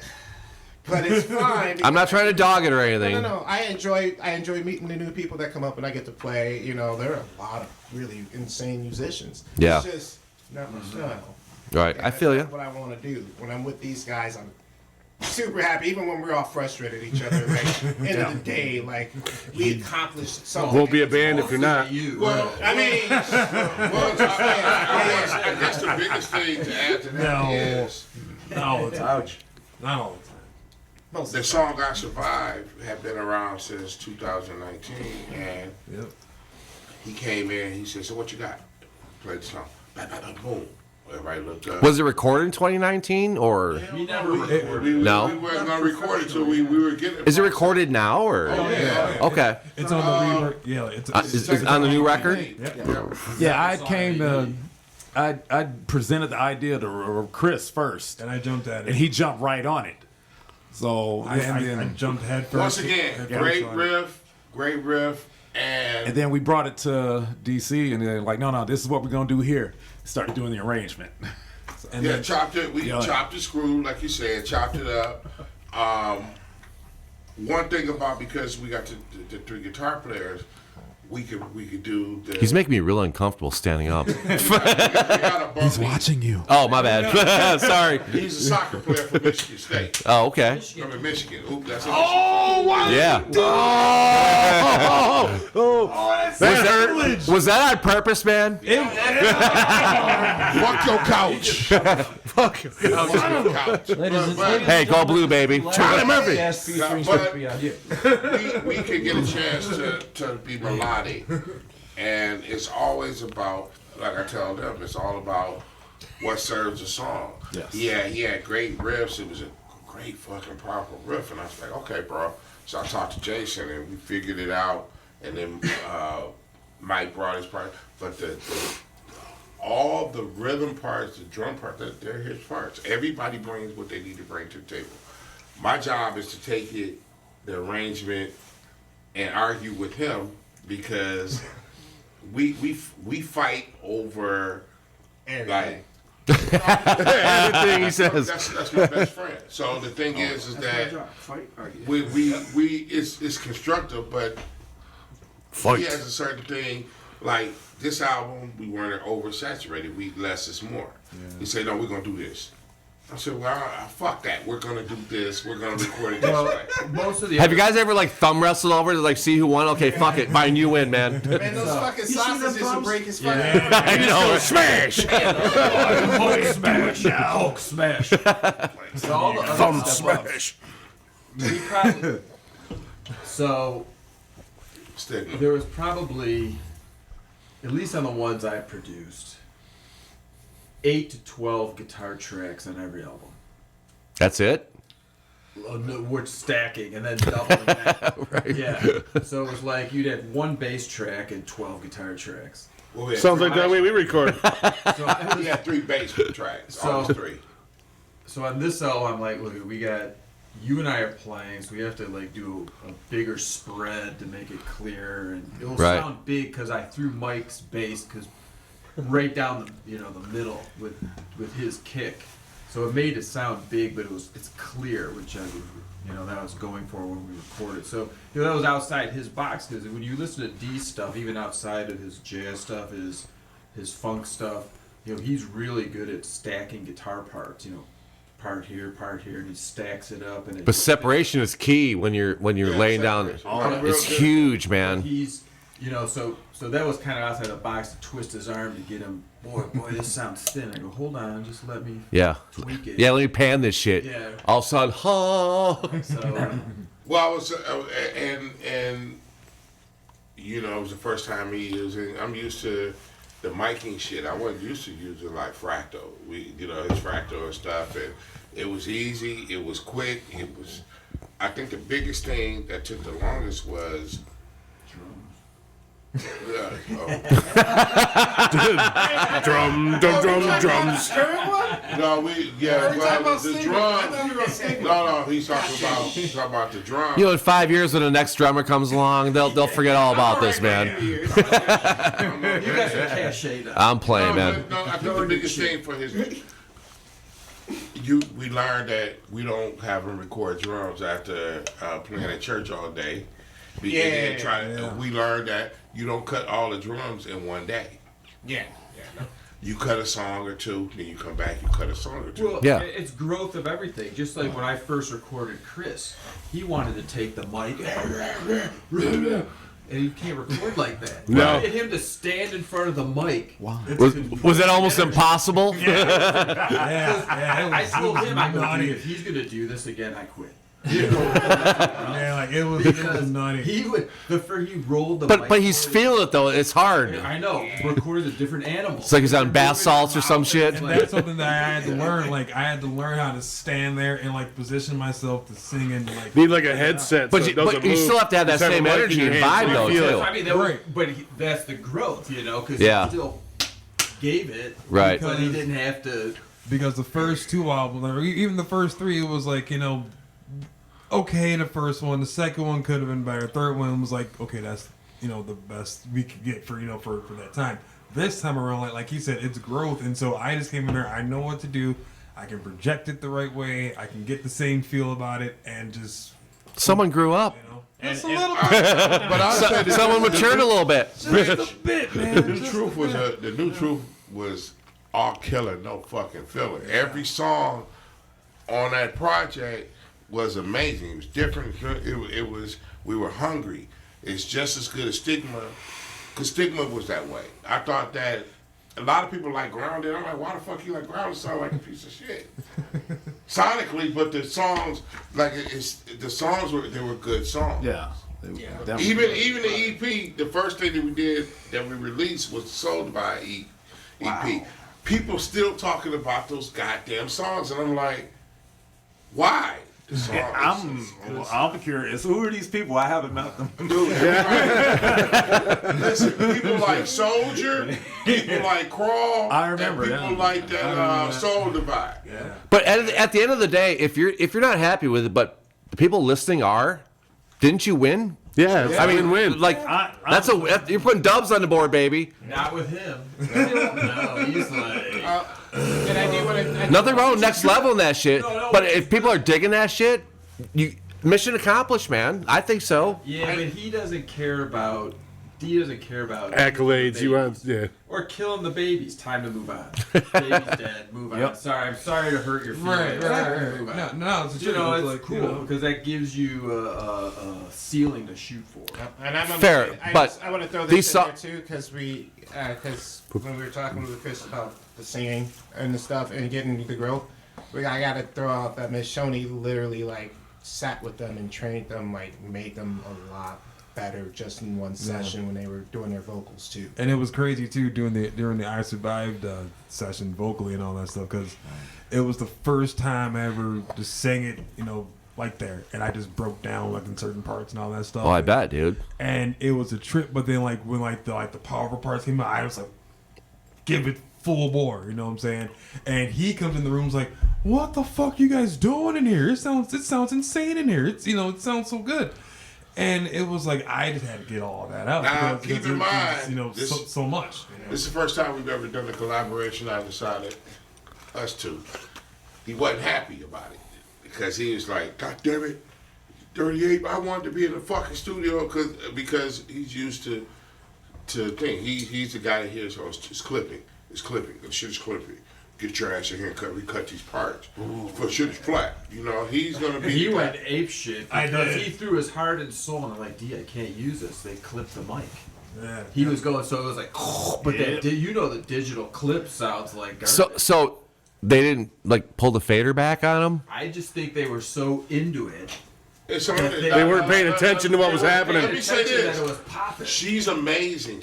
I would have used that as a backup or some shit. If he was that emotional about or like a second vocal track or something. Because we were on a conference call, he's like, there's no fucking way I'm gonna be recording. Oh my God. Yeah, he was adamant about it. I had to call him on the side and basically say, Chris, you got. I had to calm down. This motherfucker! I put my heart and soul. Oh my God! Or you know what you do? You like send him an isolated Get real vocal high track. lead. It's all- it's like- I did. That's what I did for him. Yeah. I go, come over to my house and listen to what you say. He's like, yeah. I'm not Wake up, wake I wish up, they would have made that fucking phone call to me on my drums.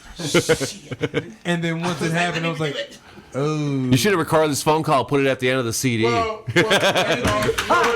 that'd have been great. I almost spit out my That was good. What Cyrus did was we had recorded the drums at Sound Thought, and it was different because we didn't have a lot of outputs to do, so we had to do the really unconventional way, and we were trying to get the shit done. Yep. Wrong. The shit was the drums. He did multiple takes, so what he did was piece together the takes and. Oh, it's gonna sound like shit, dude. DeMarcus, no, he did a great job. Really? With digital editing, you can. It's time consuming. We started in fucking October of 2020, right? Yeah, No, we recorded the drums February of 21. Was that? Yeah. Yeah, it was. Yeah.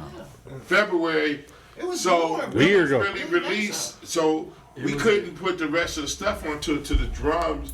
Were at least straight, and I was like, he would play. There was D and I probably put like 10 sessions in to at least get the rhythm right before we even recorded the instruments. Wouldn't it be better just to re-record the drums if something was kind of wonky, whatever? He did. It'd be easier. You could spend a lot less time on it, right? If you get a solid drum track, that's the foundation, really. Time It was tiny. It's just sitting at a computer and just tweaking hits and triggering shit. Little shit that needed to be fixed. Yeah. It wasn't so much the actual drumming as much. This, as but I just the wanted to next do it. time, what we'll do I felt like is it could have been better. we'll record in a Right. bigger room. We'll do it in a bigger because he. Yeah, whenever when you record drums, you need a big live room to get the best sound. Or my basement. Or your basement. Or my basement. There you go. But he didn't want to record drums. That was one of the things he didn't want to do it. He didn't have the time, and he's like, "Well, we need to we're gonna record the drums with Shawnee's." And she's like, "What?" She wasn't prepared for that shit. Yeah. I mean, she does a great job at recording fucking drums, but That is the hardest part, man. dude. And so we had to really rig the shit up to get it right, and it was a hot ass mess, and I was not happy. And I was like, well, maybe we need to re-record. But time with his scheduling and everything, we didn't really have the time. So we did the best. We did a lot of editing and a lot of listening, and then we built the rhythm section. Mike came in, we cut his bass parts, and then we built around that. Then we did the solos. Vocals shipped 3 of the songs over to Shawnee so she could cut it, so it would free him up, and he had to recut vocals on certain things. And it was just trying to get together. We took 2 older songs from the past, Grounded and Come Out Swinging, which he called his Detroit Anthem, and put some new arrangements on The them. Detroit State of Mind line is even in there, so there you go. Yeah. What? Yeah. Do we have to sue you? No. I hope not. Yeah, right. I ain't bitching. Welcome, sir. Gotta sue. Sue right away to the shout out. All right. What we're saying is that should be. I just want money, man. That's all. All right. We'll have you guys back again for sure. This has been a great time. Do you guys have anything to plug? Yeah, you got anything to plug? Rebirth and Redemption available now. All streaming platforms. Is it on MySpace? No. Well, I guess it's not all streaming platforms then. I mean, yeah, I guess we could put it back up there. May the 6th, we will be at Road Rangers. With who? With Fuel the Fire, our homeboys on fellow Eastsiders, and Karma Kids. And it's going to be a fantastic... They're out from Indiana. Thank you. And they're actually like pretty national. So it's going to be... And they're really tight. It's going to be... It's going to be a fantastic show. It's the return of us, and not only that, you know what I'm saying, it's going to be like the rocket ship. So, you know what I'm saying? Do we get free backstage passes? Absolutely. Why not? Come on in. Hells yeah. The table next to the stage. Right. That's what I'm talking about. And we got some more upcoming shows in the summertime. We got a cool gig coming up in Corktown, like we were talking about earlier. Yeah. PJ's Lager House and all that stuff. That's good. That's the gig. PJ's is awesome. And that's June 11th, right? Yes, it is. Yes, it is. We're good with Tiger Sex. I'm really looking forward to seeing that. They have not seen them before. I'm like, that chick is, you're in for a treat, dude. Chick's crazy. So we're playing with? Yeah. Are we first or last? We go on. I know the time. Yeah. We go on 11:30. So that's the time we go on. That band draws, dude. Yeah. You'll be all right, dude. We're gonna be just fine. Yeah. So once this happens, Tiger Sex. Tiger Sex. The same thing he says. So from then on, Is that how you make Tiger Blood? So, how long before this podcast will be out? 3 weeks. Yes, we got a band this week, next week. We got Fake Hole, Screw, then you guys. Yep. When are you guys? You say dick hole? Yeah, I said Dick Hole. Oh my God. All right, before he Fake runs Hole. away, everybody say your name, and then when you guys are all done saying your names, say you're listening to Detroit State of Mind. Yeah, do that like the bullshit 80s, like. Then you guys, that plug will be on the people after you. All right, cool. And then you say some raunchy shit to Marcus. You're listening to Detroit State of Mind. Yep. Yeah. You guys try to say it all at once. Yeah. It's always fun. Yeah, because it's like 80s. You can't even get 3 people to do it. Not going to get 6. Come on, we can do it. you can do it. You can do it. Oh, all of us together. All right, fuck it. Let's do it. All right. Well, introduce yourselves first. Name all the way around the table. Sonny, BC, Mike, Cyrus, Black Nasty. Deus Ex. And we're Detroit State. Oh, you fucked it up. Do it again. You're listening. And you're listening to. You're listening to, and then we'll say. Somebody count if you want. 1, 2, 3, and. What are we counting? Hold up. That's not the part we're counting. Just do it over again. You sure we're going to say that? You're listening to. Say you're listening to. There's a sticker. Detroit State. Hey, you're listening to Detroit State of Mind. Yeah.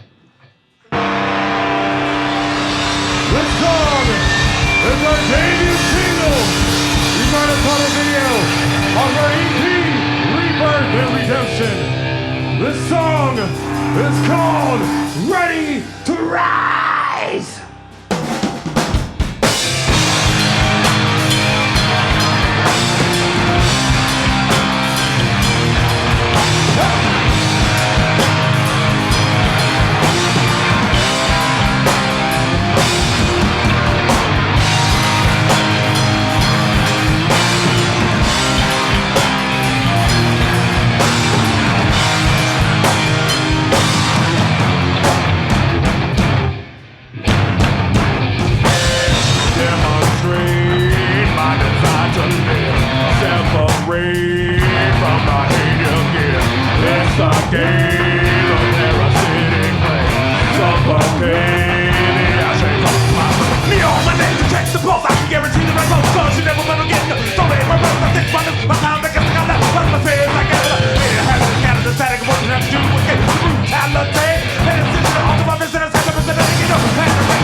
attention, you little and just expect my right to exist. You need to show that you're my trouble, cause the level's running the world that I manifest.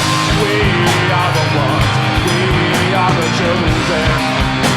We carry the weight of it all, won't be denied. We are unbroken, ready to rise from the fall. We are the ones, we are the chosen. We want to serve, we are the ones ready to rise from the fall. Remain the same, you compromise. Call your police or police towards the line. Place your bet, now take your place. Don't run away from your mistake. You know your demise. Yeah. Let's go.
Thank you.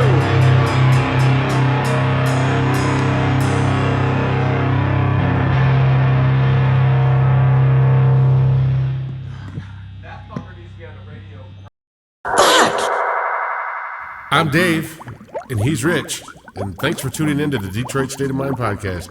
Join us again next week for more shenanigans and probably a lot of fucking swear words. Good evening, sleep tight, don't let the fucking bed bugs bite, all that other good shit. With the Detroit State of Mind podcast. The Detroit State of Mind podcast. The Detroit State of Mind podcast. The Detroit State of Mind podcast. Podcast. You. I wish they'd play my band. I doubt it. You.